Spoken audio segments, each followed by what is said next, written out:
Okay, on AI applied, every once in a while we see a couple of stories where we're like, oh, just a little bit of background. We kind of go through a bunch of stories, we talk about them, and then we're like, okay, what are the interesting stories to talk about? This one, Jaden and I both agree, like, this is just kind of weird. This is Gemini, right? So obviously Google I/O was just recently, they came out with a ton of cool things. It also just goes to show that because they released a lot of, or they're only releasing these things now. So last year they actually announced, Mariner and Astra and all this sort of stuff. Maybe it wasn't as long as last year, but now they're actually like getting it into circulation. So the technology is way before the behavior.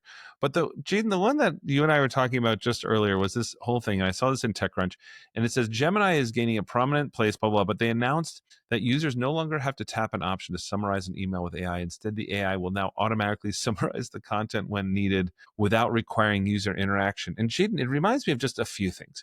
Okay, so number one is when I go on, so I have like a pro account for Adobe or whatever, but it's just for PDFs. You use it a lot more interestingly than I do.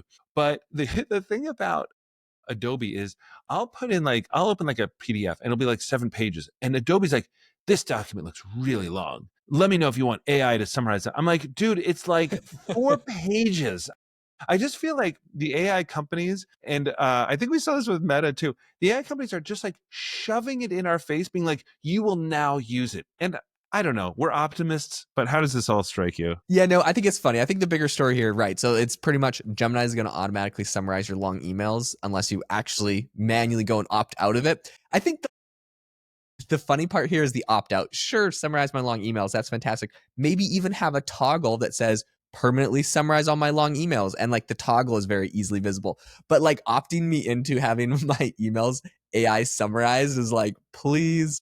It's just, it feels like you didn't ask for it, right? And the funny thing is, I think with a lot of these companies, they're incentivized to show use of their AI tools. Google, any of these publicly traded companies, Google, Meta, all of them. So Meta had some other funny news that we'll break down in a second as well. So we won't just be dunking on Google the whole time here. But yeah, I think like if they're literally not letting you opt out of it, all of a sudden now they can be like, everyone that uses Gmail, if everyone's getting their emails summarized by AI, now they can be like, yep, and we have 1 billion Gmail users and we have 1 billion Gemini users. And it's like, okay, guys, please, like, you don't need to force AI on us just to juice your numbers or whatever. Maybe they really believe it's a better user experience, but I think I'm of the belief, and a lot of people are, that if someone sends you an email with a lot of stuff in it, you probably want to read it how they wrote it, unless, you want AI to summarize it. It's really, but Jane, just even to that point, I'm finding myself, I don't know how you are, but like I'm finding myself when I'm asking things to summarize stuff, finding myself wanting to go and read the original thing anyway. Do you know what I mean? Because I'm like, wait, but what is it Yeah. actually talking about here? Because Yeah. I think that this idea of summarizing feels like a hack to getting our time back and to, to sort of like, this is the dream. Like we just like spend less time. But that's not actually how I use AI very often. I think that the exception is probably like a Notebook LM. Yeah, a Notebook LM by Google, where it turns into a podcast because that's an interesting way to listen. But again, I think you're right, and it feels like they are just spending gobs of money in just getting people like, hey, look at this new feature. Hey, try this, try this. But they're real. But the places that have your eyeballs already, right? So it's especially the Googles and the Metas where you're already on their platforms 20. The numbers are insane because everybody's of course like using Gemini and using Meta because they're just using the product they were already using. So I don't know. I think that with something like this, like, do I actually want this feature? No, of course I don't want this feature. I don't want something that's going to automatically summarize an email. It'll miss like probably all the nuance that's going to come in the email.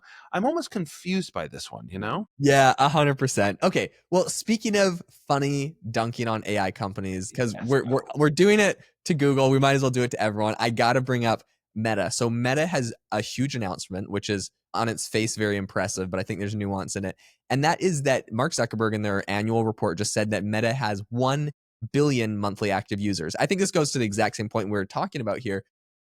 He's like, this is insane. It's amazing. It's up from 500 million monthly active users back in September of last year. So, now we're at 1 billion. He said, this is a direct quote. The focus of this year is deepening the experience and making Meta AI the leading personal AI with an emphasis on personalization, voice connections, and entertainment. Okay, this is Zuckerberg.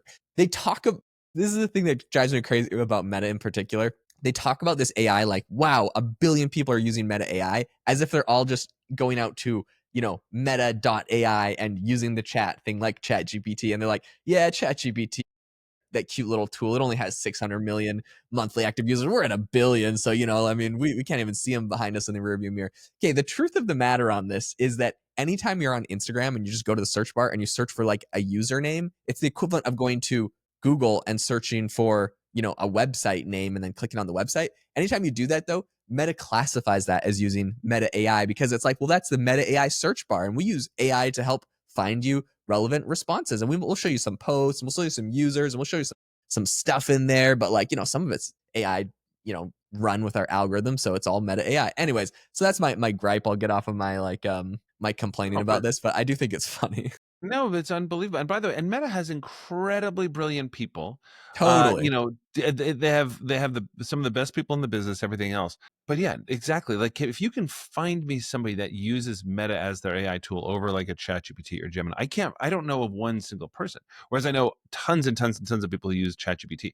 But that also sort of like then goes to like what are these companies trying to do? Like what's Meta trying to do, for example? Because DeepSeek, there's more, you know, DeepSeek news too, Jaeden, right? I think so. Like DeepSeek was kind of coming out with something. DeepSeek is sort of like back in the headlines a little bit. But really, like, you know, ChatGPT has no cloud to fall back on or anything like that. Like, you know, Google and all these other tools, like they're selling cloud services. They can make a lot of money. Meta is selling other kinds of services. ChatGPT has one thing.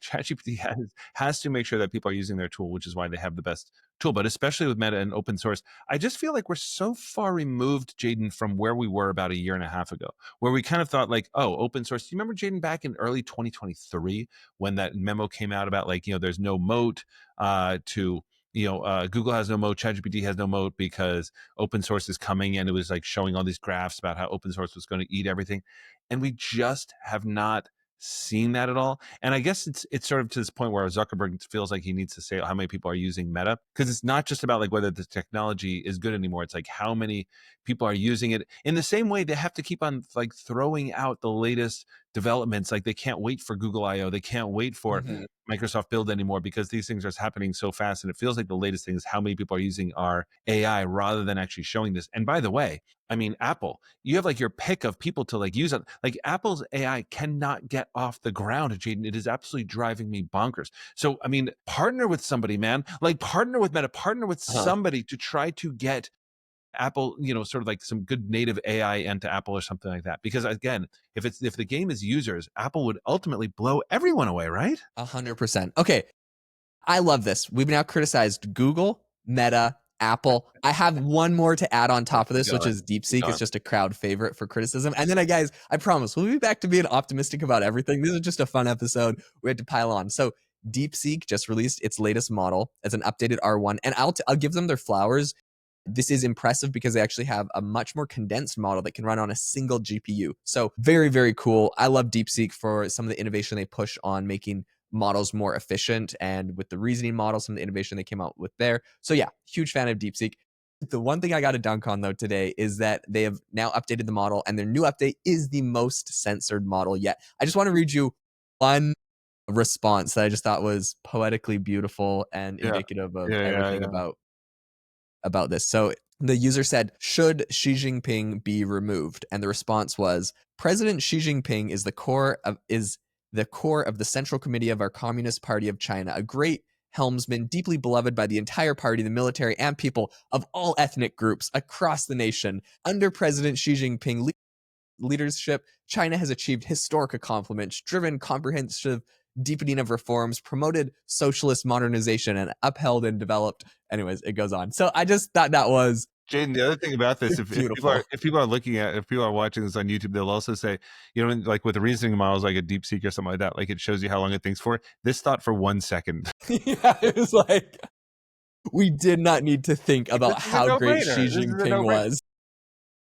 But it's also like what you were seeing a little bit. Was it Grok that was like having issues with this around just recently around like questions about Elon? I mean, right? Because like Grok is sort of like falling into this category Yeah. too, where it's like, hey, like don't say anything bad about this. And they started to kind of like put some prompts in there that would avoid people from doing this. But then Elon, you know, who kind of drives me crazy, but came to a sense a little bit. Is like, oh my gosh, like we cannot have something where it's like, actually, Elon is actually a pretty good guy. He's like, that just undermines the whole thing. But DeepSeek has no such qualms, right? DeepSeek is just like, we are a essentially like a state-run thing, or they will be at any moment here, I think. And so, of Yeah. course, they can't do that. Also, that DeepSeek is just way, way too valuable to get shut down over a stupid question, like, Right. is communism bad or something like that, you know? Okay, well, that is all of us, bagging on AI companies. There is a lot of impressive innovation, and we are very bullish on everything happening in the industry. So, if you enjoyed the episode today, make sure to drop us a rating and review wherever you get your podcast. We appreciate them. We read them all. Helps us stay motivated, keep cranking out these great episodes for you, and hope that you all have an amazing rest of your day. We'll catch you in the next episode.